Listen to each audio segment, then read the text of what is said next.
If you walked into your office one morning and found the CEO's son sitting in your executive chair, declaring the company was his, and barking orders at your team, what would you do? I'd spent 15 years building my career at Sterling Dynamics. It took only 15 minutes for everything to nearly crumble. I thought I'd lose it all, until I realized I held a weapon of mass destruction that Bradley Sterling never saw coming. My name is Natalie Harper, and at 42, I'd earned every gray hair hidden beneath my professionally colored auburn locks. As Chief Financial Officer of Sterling Dynamics, I commanded respect in Denver's cutthroat industrial manufacturing sector. That Tuesday morning in March, I'd just wrapped up a grueling audit meeting that had started at 6:30 a.m. and stretched past noon. My heels clicked against the marble floor as I made my way back to the executive suite, already mentally preparing for the quarterly reports waiting on my desk. The first sign something was wrong. My assistant, Maria, wasn't at her desk. The second. The door to my corner office stood wide open. I always locked it. Always. I rounded the door frame and froze. There. Lounging in my custom ergonomic chair, the one I'd special ordered to combat 15 years of corporate-induced back pain, sat Bradley Sterling, 35 years old, trust fund baby, and the CEO's only son. His Armani-clad form looked absurdly out of place against my meticulously organized workspace. His feet, sporting what I recognized as $3,000 Berluti Oxfords, rested carelessly on my glass desk, right atop the Singapore contracts I'd spent 3 weeks negotiating. "Natalie," he said, not bothering to look up from his phone. "Good, you're here. We need to talk about some changes." I felt my jaw tighten, but years of boardroom battles had taught me to keep my expression neutral. "Bradley, is there a reason you're in my office?" He finally looked up, and the smirk on his face made my skin crawl. It was the same expression I'd seen countless times over the years at company Christmas parties where he'd gotten drunk and hit on interns, at board meetings where he'd shown up late and unprepared, at every family event where Robert Sterling had to apologize for his son's behavior. "Haven't you heard?" He swung his feet off my desk with theatrical flair, scattering papers across the floor. "Dad's retiring. Doctor's orders." That stroke really did a number on him. He stood, straightening his tie.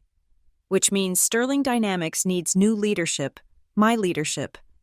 I kept my voice steady. "The board hasn't announced any succession plans.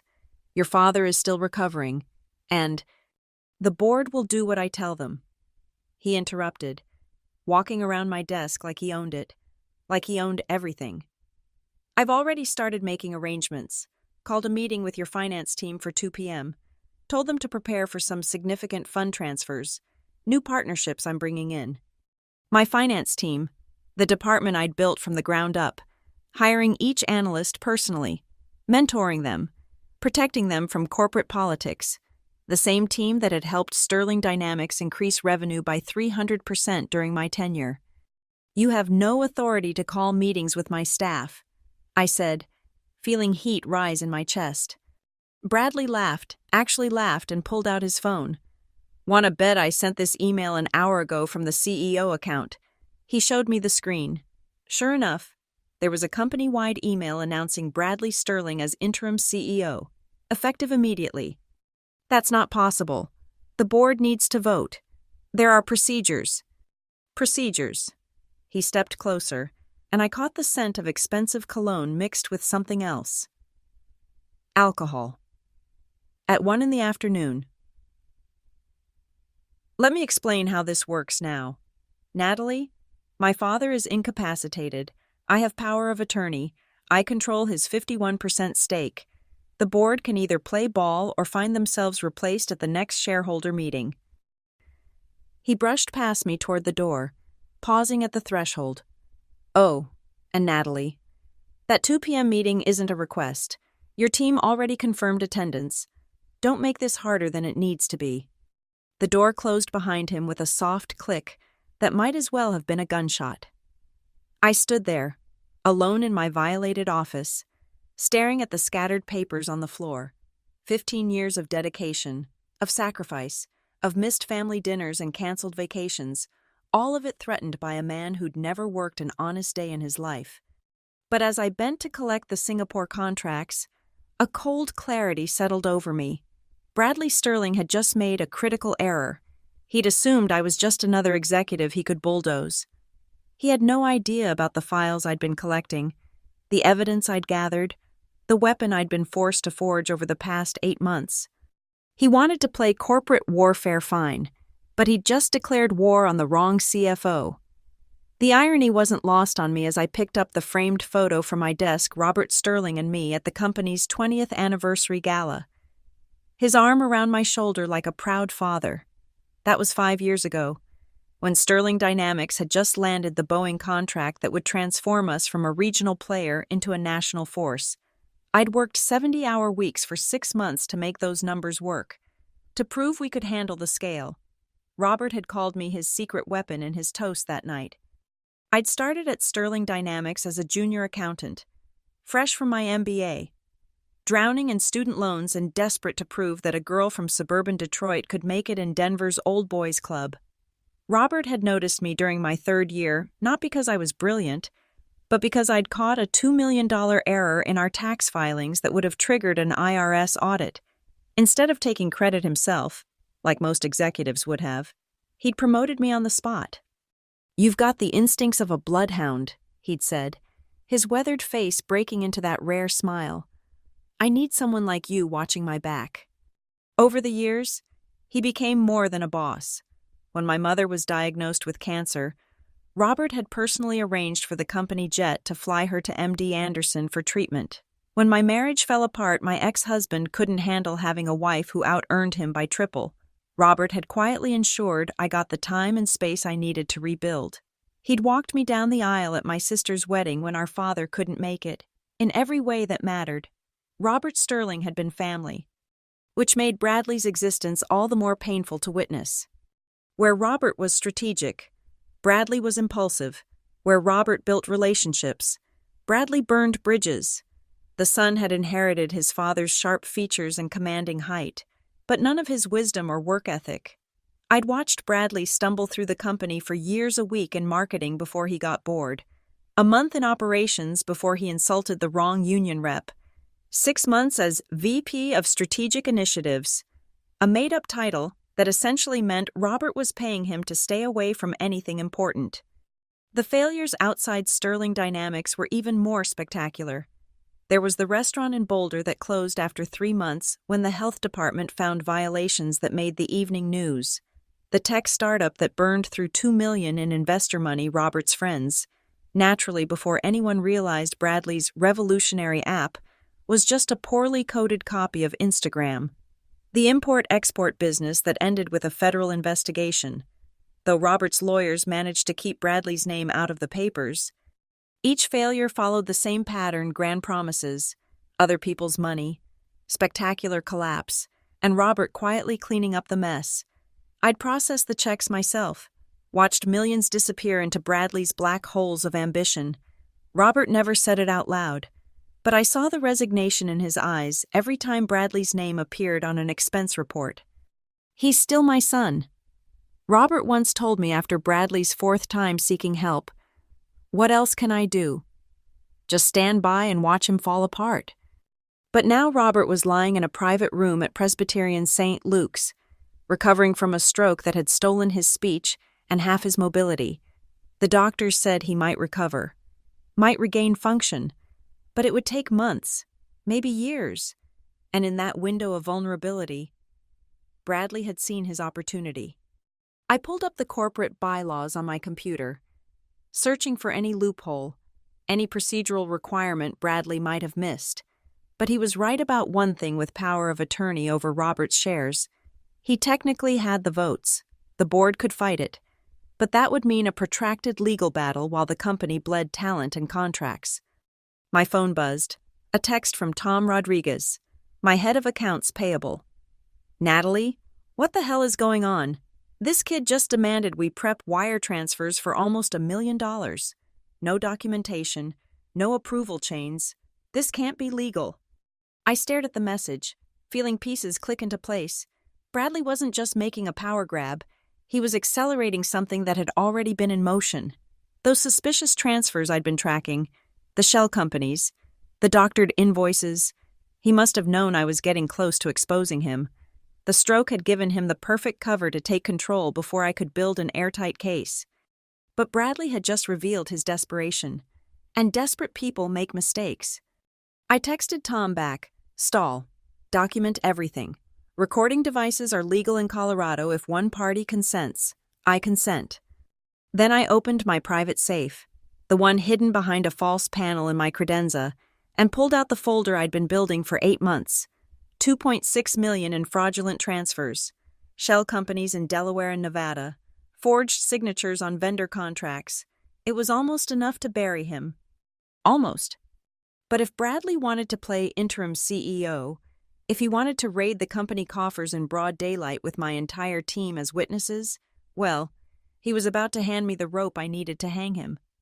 I straightened my blazer, touched up my lipstick, and prepared for 2 p.m. Bradley thought he was walking into a treasury he could plunder. He was actually walking into a trap 15 years in the making, 8 months ago. I'd noticed it purely by accident. I'd been reviewing quarterly expense reports at 11 p.m. on a Friday. The glamorous life of a CFO, when a number made me pause. $17,000 for consulting services from a company called Meridian Solutions. The amount itself wasn't unusual. We hired consultants all the time, but the approval signature was Bradley's. And according to our systems, Bradley didn't have approval authority for anything over $5,000. Curious. I'd pulled the vendor file for Meridian Solutions. The paperwork looked legitimate at first glance: tax ID number, Denver address, professional website, but something felt off. The website was too perfect, too generic. Stock photos of smiling business people. Lorem ipsum text that someone had forgotten to replace on the About Us page. No actual names or employee profiles. I'd driven to the address that Sunday morning. It was a UPS store in a strip mall. Box number 447. Meridian Solutions was a ghost. That $17,000 was just the beginning. Once I knew what to look for, the pattern emerged like blood in water. Dynamic Consulting Group, $43,000.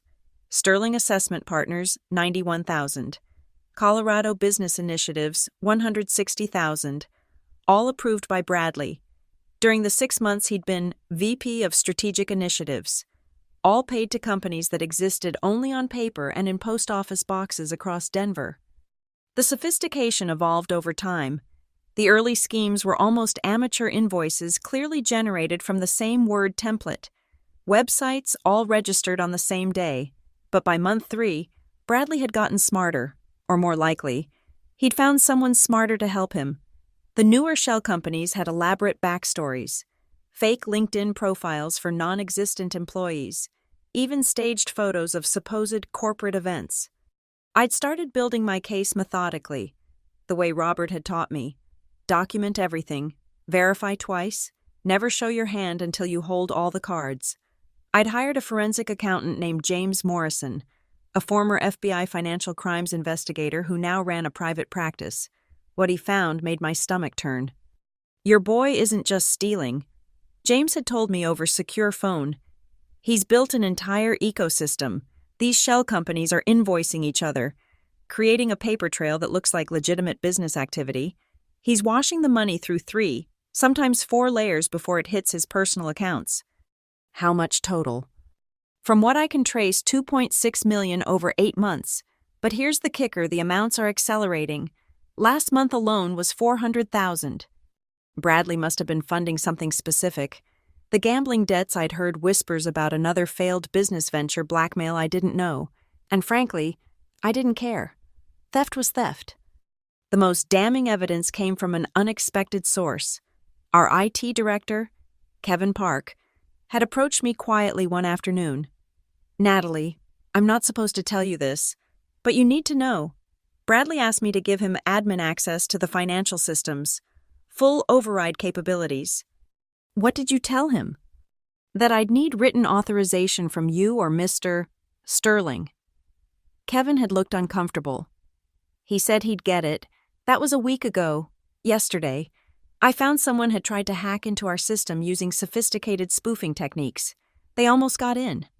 I'd immediately implemented additional security protocols, dual authentication requirements that even Bradley couldn't override without triggering alerts.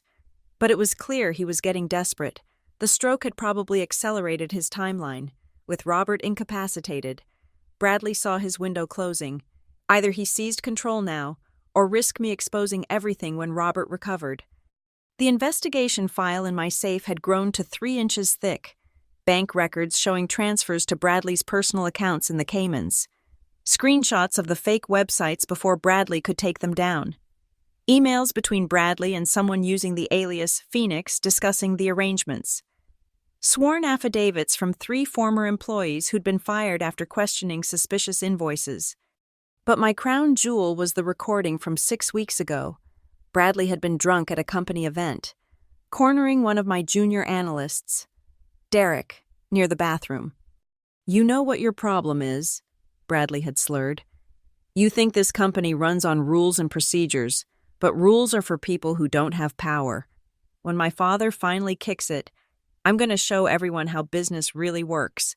First thing I'm doing, cleaning house and finance, starting with that bitch Natalie." Derek, smart kid that he was, had been recording on his phone for his own protection. He'd brought it to me the next morning, pale and shaking. "I don't want to get involved, Miss Harper, but you needed to hear this." Now, sitting in my office at 1:45 p.m., I reviewed everything one more time.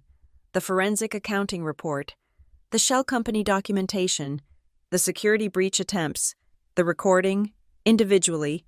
Each piece was damaging. Together, they painted a picture of a man who'd been systematically robbing his father's company while planning a hostile takeover. I locked the originals back in my safe and placed copies in my briefcase. Then I activated the recording app on my phone and slipped it into my blazer pocket. Colorado was a one-party consent state for recordings. As long as I was part of the conversation, everything Bradley said would be admissible. My computer chimed. An email from Bradley, sent to the entire finance department, meeting in conference room A in 10 minutes, mandatory attendance, Project Mercury briefing. Project Mercury. Even his code names were pretentious. I stood, smoothed my skirt, and headed for what Bradley thought would be his coronation. Instead, it would be the beginning of his downfall. Conference room A was packed. My entire finance team, 23 people who'd become like family over the years, sat around the mahogany table looking confused and concerned. Bradley stood at the head, a PowerPoint presentation glowing behind him with the title, Project Mercury Restructuring Sterling Dynamics for Global Domination. I slipped in quietly, taking a seat near the door. Bradley's eyes found me immediately, his smirk widening. "Good, we're all here," he announced, clicking his remote. The slide changed to a complex organizational chart with his name at the top. "As you've heard, I'm taking the helm of Sterling Dynamics. My father's vision was admirable for its time, but we need fresh blood, new perspectives, and aggressive expansion."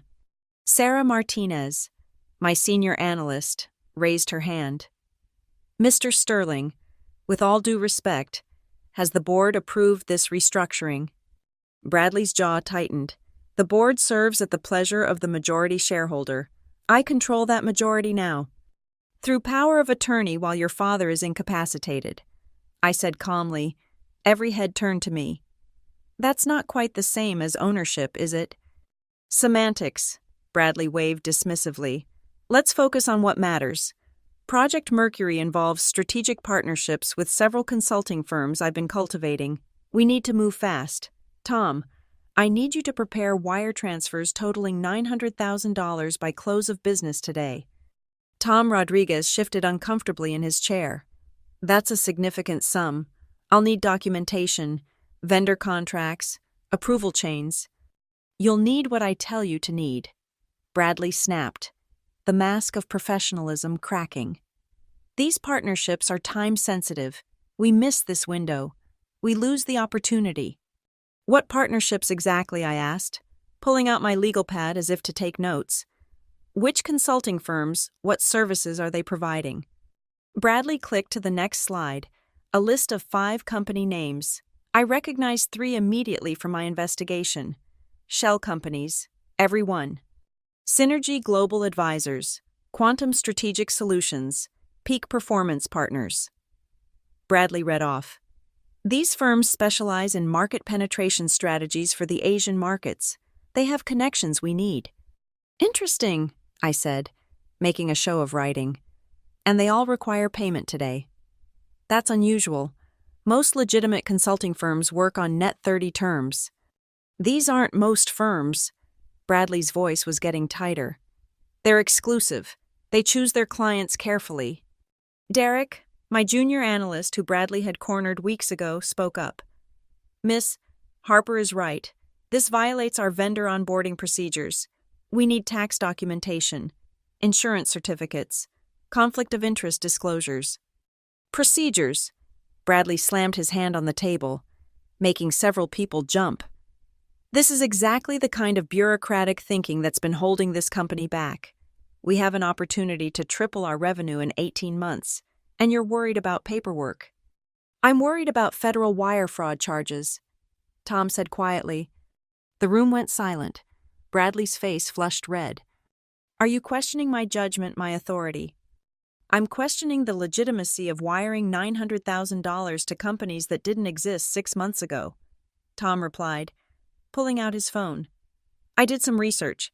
Synergy Global Advisors was incorporated in Delaware exactly 183 days ago. No employees on LinkedIn, no client testimonials, no physical address except a P.O. box. Bradley moved around the table toward Tom, his body language threatening. You're treading on dangerous ground. I could have you fired right now.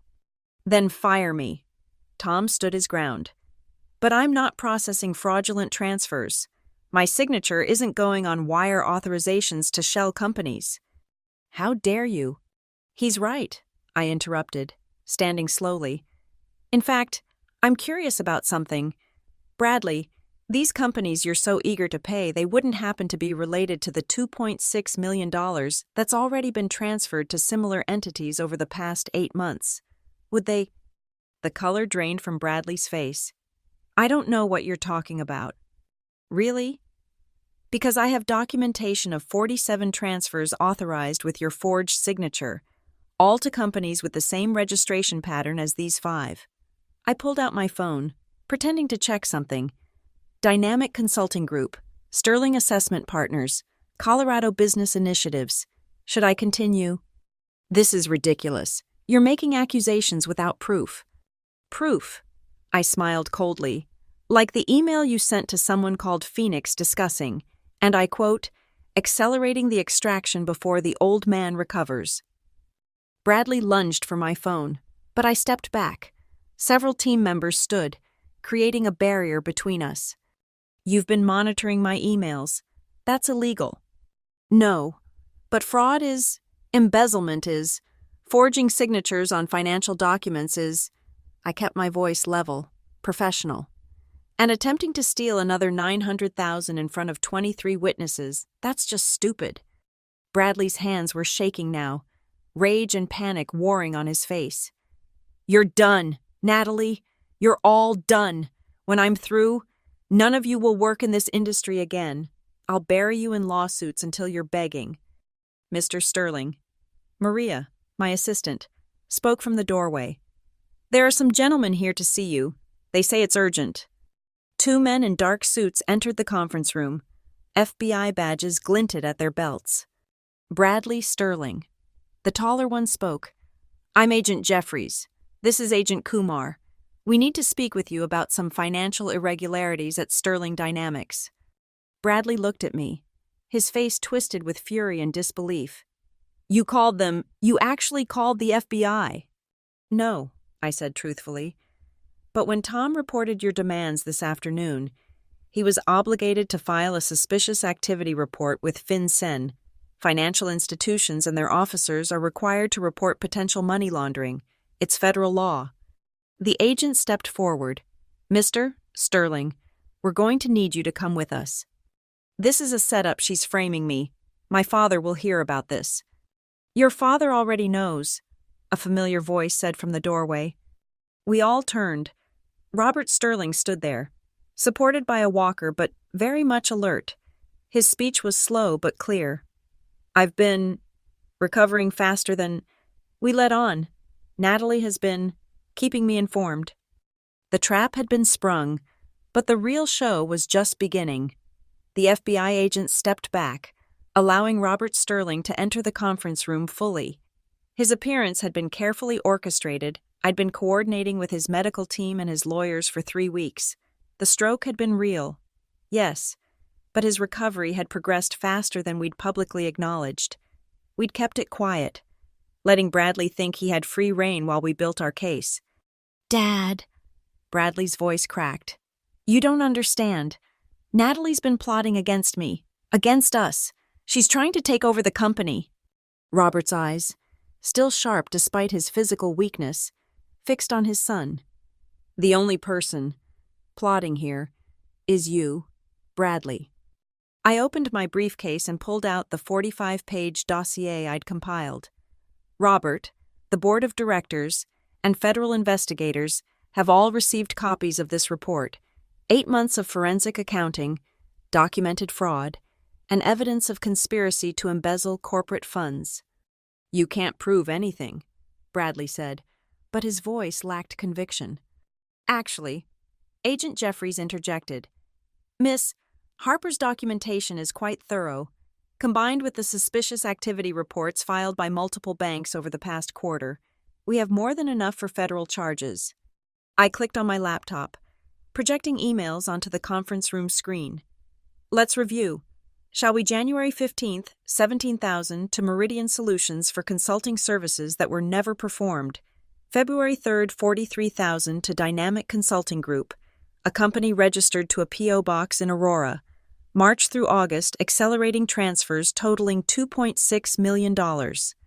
Each slide showed bank records, forged documents, and email correspondence.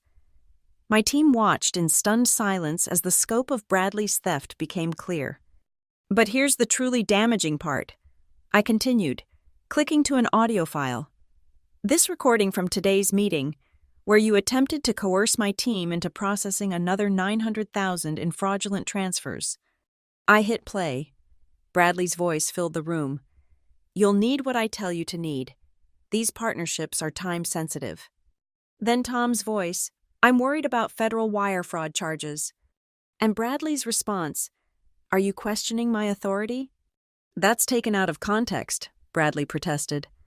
The context, I said, is 23 witnesses who heard you trying to force illegal wire transfers to shell companies you created. Robert moved slowly to the table, his hand trembling as he lowered himself into a chair. Bradley, why? For a moment, Bradley's mask completely fell. Why you want to know why? Because you were never going to give me the company. 15 years I've waited, watching you groom her. He pointed at me, like she was your real successor, your work daughter, while your actual son got table scraps and made-up titles. You never wanted to work. Robert said sadly, every opportunity you squandered. Because nothing was ever good enough for you, yes. I took the money, I earned it, for putting up with the humiliation of being the CEO's failure son. Agent Kumar stepped forward. Mr. Sterling, that sounded remarkably like a confession. You should know you have the right to remain silent. I want my lawyer, Bradley said immediately. Good idea. I said, pulling out one final document. You'll need one, because in addition to federal wire fraud and embezzlement charges, there's also the matter of conspiracy to commit corporate espionage. I showed a printed email. This is correspondence between you and a competitor, Apex Industrial, discussing the sale of proprietary Sterling Dynamics technology. The FBI Cybercrimes Division is particularly interested in this. Bradley's face went white. That's fake. You fabricated that. Your laptop's browser history and the metadata on the email say otherwise.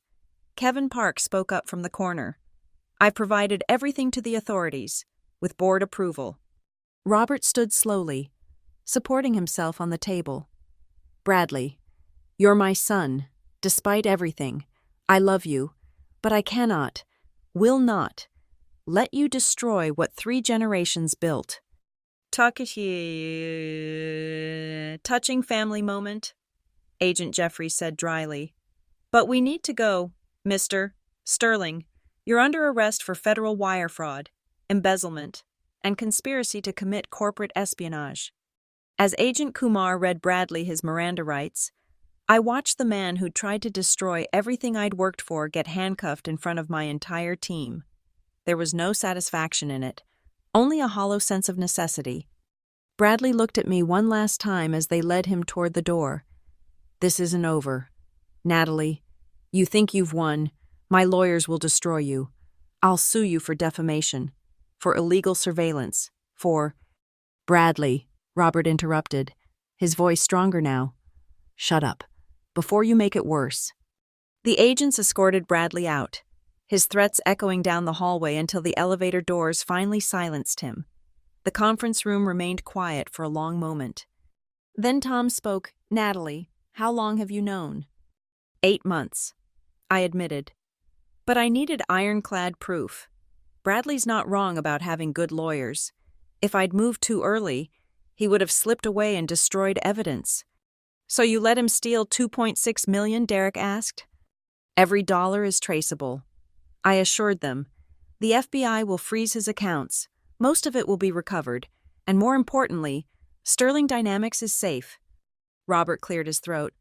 I owe all of you an apology, my son, my failure as a father, put this company at risk.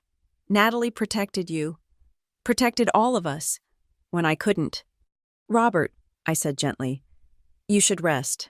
The doctor said not to overexert yourself. He nodded but remained standing. One more thing, effective immediately. With board approval already secured, Natalie Harper is promoted to President and Chief Operating Officer. When I retire, which will be soon, she'll be my recommendation for CEO. The room erupted in applause. Sarah whistled. Tom shouted, About damn time! Even Derek, usually so reserved, was grinning. I felt tears prick my eyes but refused to let them fall. Not yet. Thank you. Robert, I won't let you down. You never have, he said simply. As my team filed out, chattering excitedly about the dramatic turn of events, I remained behind with Robert, the man who'd mentored me, protected me, and ultimately trusted me to save his company, looked every one of his 71 years. I'm sorry it had to be Bradley, I said quietly. So am I, he replied. But you did what needed to be done, that's why. You're the daughter I should have had. We stood there in comfortable silence, 2 warriors surveying the battlefield after a necessary but painful victory. 3 days later, Bradley made his move. I should have expected it. Cornered animals always lash out. The emergency board meeting was called for 9 a.m. sharp, and when I walked into the boardroom, Bradley was already there, out on bail, wearing his most expensive suit, flanked by 2 attorneys from Kirkland and Ellis. Natalie. He greeted me with a predator's smile. Thank you for joining us. The board members looked uncomfortable. Richard Blackstone, our lead independent director, cleared his throat. Natalie, Bradley has raised some serious allegations about your conduct. We felt obligated to hear him out. I took my seat, noticing Robert's absence. Where's Robert? My father is too ill to attend, Bradley said smoothly. His doctors have advised complete rest, which is why this meeting is so critical. One of his lawyers, a sharp-faced woman named Catherine Walsh, opened a leather folder. Miss Harper, are you aware that recording individuals without their knowledge is a felony in many states? Colorado is a one-party consent state, I replied calmly. I was party to every conversation I recorded. But you accessed private company emails without authorization. The second lawyer, James Thornton, added, corporate espionage is a serious charge. I accessed emails on Sterling Dynamics servers in my capacity as CFO investigating financial irregularities. Every action I took was within my fiduciary duty to protect shareholder interests. Bradley leaned forward. You orchestrated a witch hunt based on personal animosity. You've had it out for me since day one, jealous of my relationship with my father, my position as heir apparent. Heir apparent. I almost laughed. You were VP of Strategic Initiatives, a title Robert created to keep you away from anything important. See? Bradley turned to the board. The contempt, the hostility. She manipulated my father in his weakened state, convinced him to turn against his own son. This entire fraud allegation is fabricated. Richard Blackstone shifted uncomfortably. Natalie, the evidence you presented, can you prove its authenticity? I opened my laptop, connecting it to the boardroom screen. Every document has been verified by Morrison Forensic Accounting, an independent firm. Every email has metadata proving its authenticity. Every bank transfer has corresponding records from multiple financial institutions. Forged, Bradley insisted. She had 8 months to fabricate this elaborate frame job. Then explain this, I said, pulling up a new file. Security footage from Sterling Dynamics lobby. January 15th, 10:47 p.m. That's you entering the building.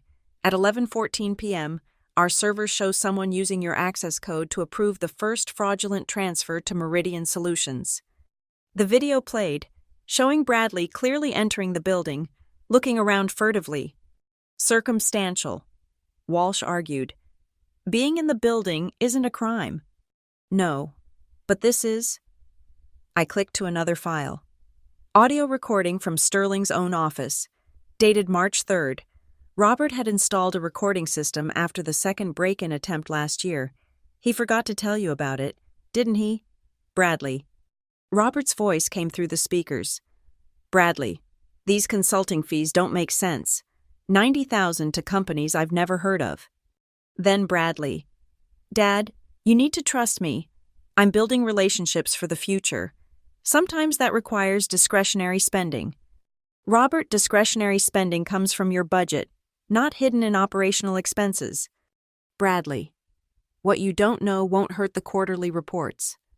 The board members exchanged glances. Bradley's lawyers huddled for a whispered conference. Additionally, I continued, Phoenix, your co-conspirator, has agreed to testify in exchange for immunity. Real name, Marcus Chen. He's provided emails, text messages, and recordings of your planning sessions. That was a calculated lie. We hadn't found Phoenix yet, but Bradley didn't know that. His face went pale. He's lying. Whatever he told you is corroborated by financial evidence. I interrupted. Board members, you have a choice. Stand behind Bradley and risk personal liability when the FBI expands their investigation to include board oversight failures, or acknowledge the evidence and protect Sterling Dynamics. Margaret Chen, our longest-serving board member, spoke up. Bradley, can you explain the $900,000 you tried to transfer 3 days ago? Legitimate consulting fees, Bradley said, but his voice wavered. To companies that don't exist. Tom Rodriguez said from the doorway. He entered carrying a box of documents. I've been subpoenaed to provide these records to the FBI. Thought the board should see them first. Richard Blackstone stood. I moved to formally terminate Bradley Sterling's employment with Sterling Dynamics, revoke his building access, and cooperate fully with federal investigators. Second, Margaret said immediately. You can't do this, Bradley shouted, jumping to his feet. I own 51% of this company. No, a familiar voice said from the speakerphone. I do. Robert's voice was clear and strong. I'm calling from Presbyterian St. Luke's with my attorney present. The power of attorney Bradley claims to have was revoked 72 hours ago when doctors declared me mentally competent. Bradley, you own exactly 0% of Sterling Dynamics. Dad, please. The vote. Robert continued. To terminate Bradley and ban him from company property. All in favor. Every hand rose except Bradley's. Motion carried, Richard announced. Security will escort you out, Mr. Sterling. Bradley looked around wildly, his carefully constructed plan crumbling. This isn't over. I'll sue every one of you. Bradley. Catherine Walsh, his own attorney, interrupted. Stop talking, now! 2 security guards entered. Bradley shook them off, standing on his own. He looked at me with pure hatred. You destroyed my life. No, I replied quietly. You did that yourself. I just documented it. As security escorted him out, Bradley turned one last time. My father will regret this. You'll all regret this. The boardroom door closed behind him with a definitive click. Richard Blackstone sighed heavily. Natalie, the board owes you an apology for entertaining his accusations. No apology needed, I said, closing my laptop.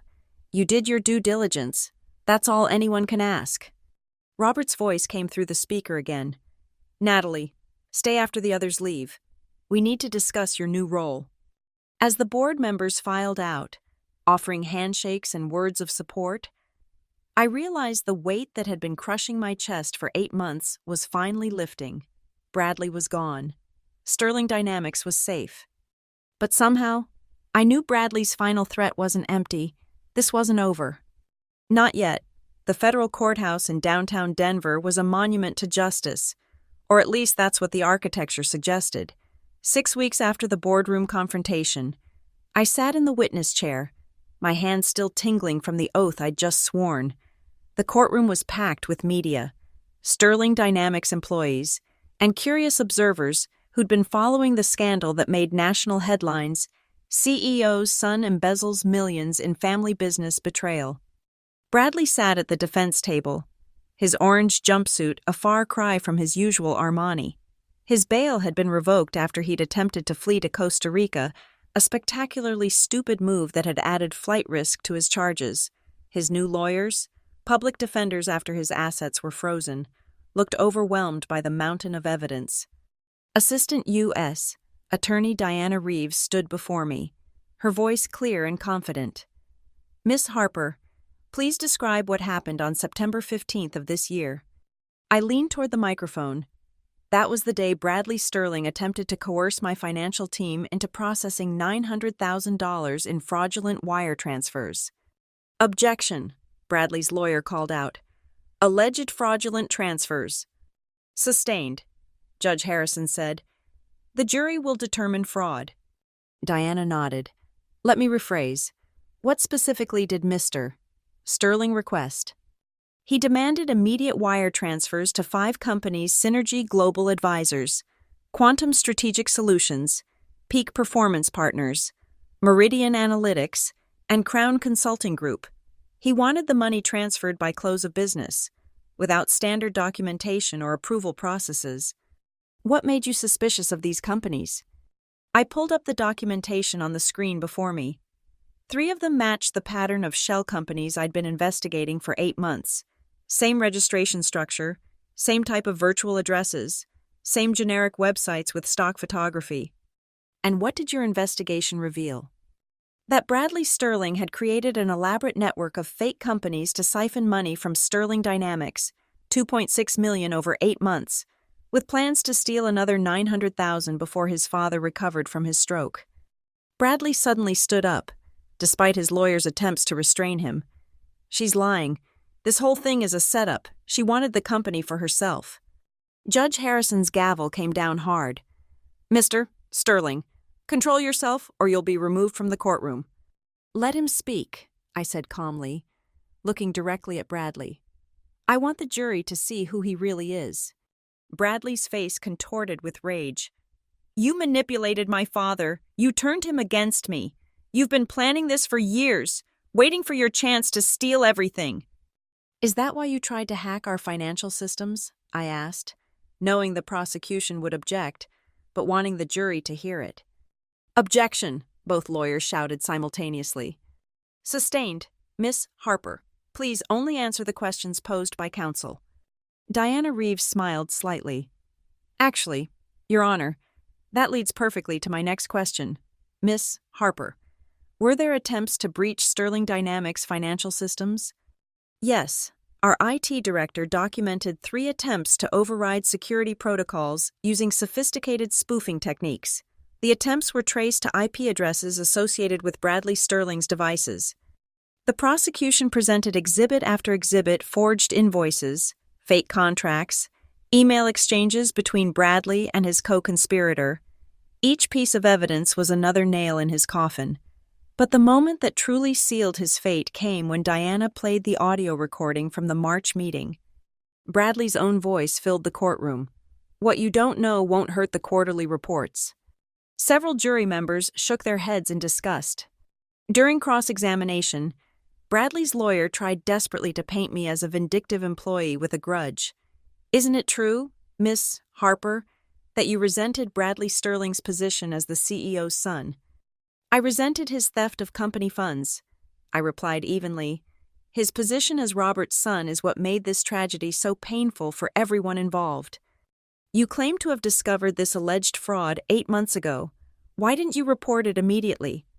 "Because accusations against the CEO's son require ironclad proof. I needed to be absolutely certain, with evidence that would stand up in court. Rushing would have meant Bradley could destroy evidence and escape justice." "Or you needed time to fabricate evidence." I looked at the jury, making eye contact with each member. "Every document has been independently verified. Every financial transaction has been confirmed by multiple banks. The FBI's forensic accountants have validated everything. If I could fabricate that level of evidence, I wouldn't be a CFO, I'd be a criminal mastermind." A few jury members actually smiled. The lawyer pressed on. "You stand to gain significantly from Bradley Sterling's removal, don't you? You've been promoted to president and COO?" "Yes." "With a substantial salary increase?" "Yes." "And you're in line to become CEO when Robert Sterling retires?" "That's the board's decision. But yes, I've been mentioned as a candidate." "So you had every motive to frame Bradley Sterling?" I leaned forward. "I had every motive to protect Sterling Dynamics from someone who was destroying it from within.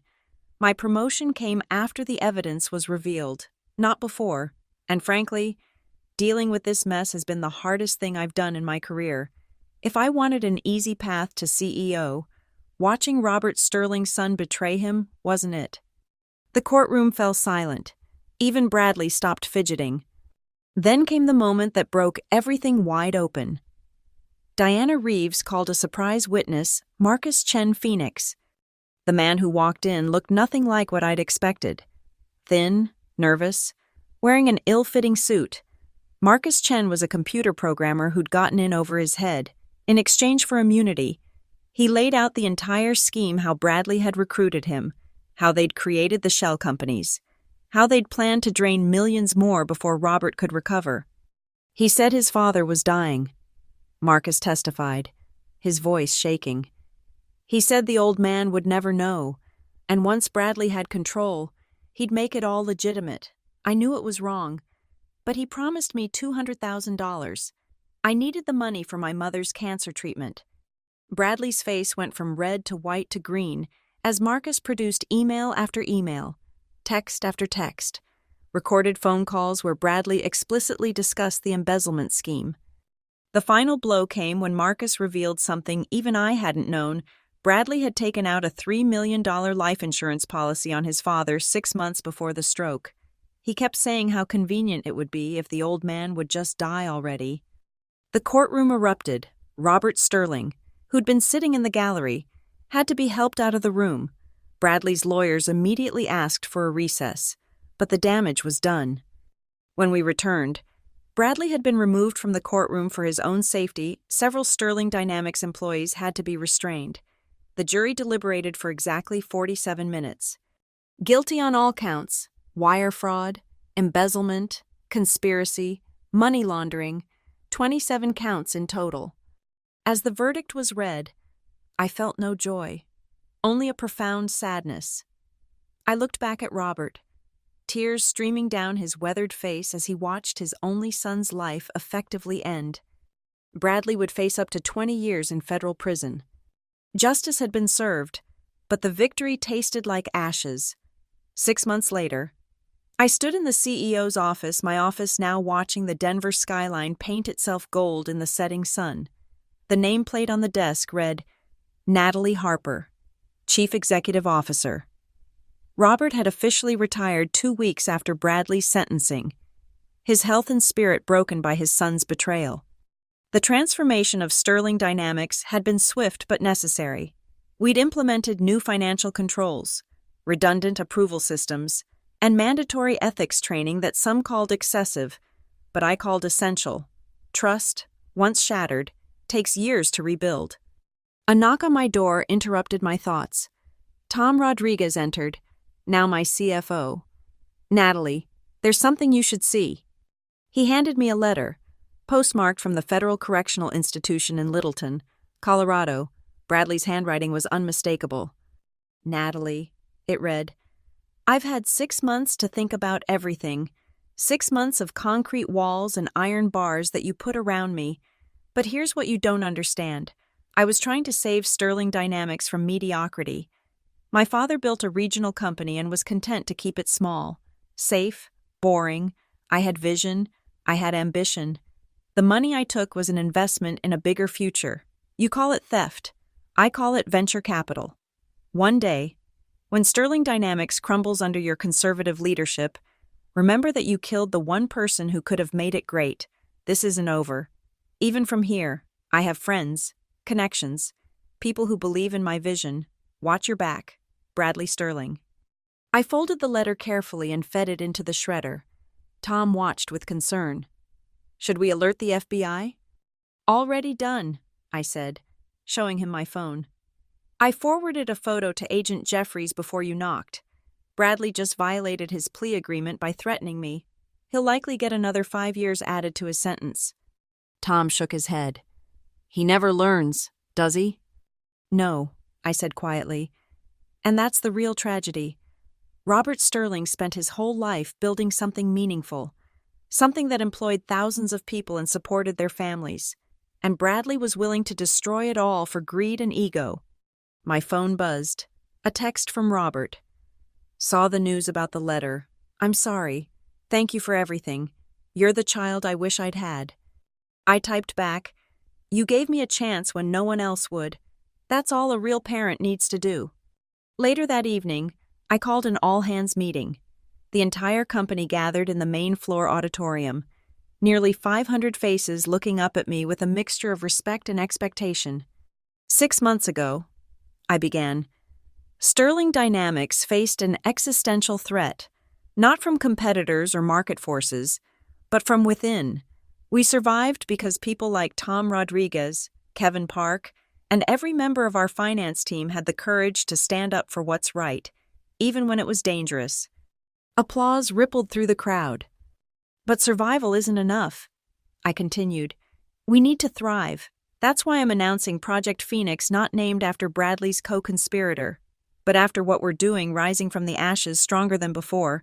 We're investing $50 million in new technology, expanding our manufacturing capabilities, and most importantly, implementing profit sharing for all employees." The applause became thunderous. Bradley Sterling thought greed was vision. He thought theft was investment. He was wrong. Real vision is building something that lasts. Real investment is in people.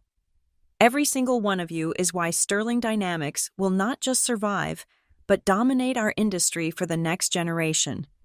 As the crowd dispersed, chattering excitedly about the announcements, Sarah Martinez approached me. "Natalie, can I ask you something? Do you ever regret how it all went down? I mean, Bradley was family to Robert." I thought about it for a moment. Cancer is family to the cells it grows from, too. That doesn't mean you don't cut it out to save the body. She nodded, understanding. That night, I returned to my office, Robert's old office, and found him sitting in one of the guest chairs, looking older than his 71 years, but somehow at peace. "I wanted to see you in that chair," he said simply. "You wear it well." "Robert, about Bradley's letter." He held up a hand. "The FBI already briefed me. My son made his choices. You saved my company. Probably saved lives considering how unsafe those shell companies' supposed consulting would have been. You did what I couldn't, you stopped him." "I'm sorry it had to happen at all." Robert stood, moving toward the door. "You know what the hardest part is? It's not the betrayal or the embarrassment. It's knowing that somewhere I failed as a father. I gave him everything except the one thing he needed: boundaries. You loved him, I said. That's not a failure. No, Robert replied, pausing at the door. But sometimes love means being willing to let someone face the consequences of their actions. You taught me that, Natalie. You showed me that protecting Bradley from himself was destroying everything else I cared about. After he left, I stood at the window again, watching the city lights twinkle to life. My reflection stared back, older, wearier, but stronger. The naive junior accountant who'd walked into Sterling Dynamics 15 years ago was gone. In her place stood someone who'd learned that sometimes the greatest act of loyalty is the willingness to expose the truth, no matter how painful. My phone buzzed with a news alert. Bradley Sterling, sentenced to additional 5 years for threatening CEO. I deleted it without reading the details. Bradley was the past. Sterling Dynamics' future was what mattered now. As I gathered my things to leave, I noticed a new addition to the desk, a small plaque Robert must have placed there. It read, "Integrity is doing the right thing when no one is watching, and especially when everyone is." I smiled, turned off the lights, and headed home. Tomorrow would bring new challenges, new opportunities, and the chance to build something truly great from the ashes of betrayal. Bradley had been wrong about one thing: this was over, his story. Anyway, mine was just beginning. Thank you for listening to my story. I'd love to know where you're tuning in from. Drop a comment below and let's connect. If this story resonated with you, please subscribe to the channel and share your thoughts. What would you have done in my position? Sometimes the hardest battles aren't with strangers, but with those who should have been family.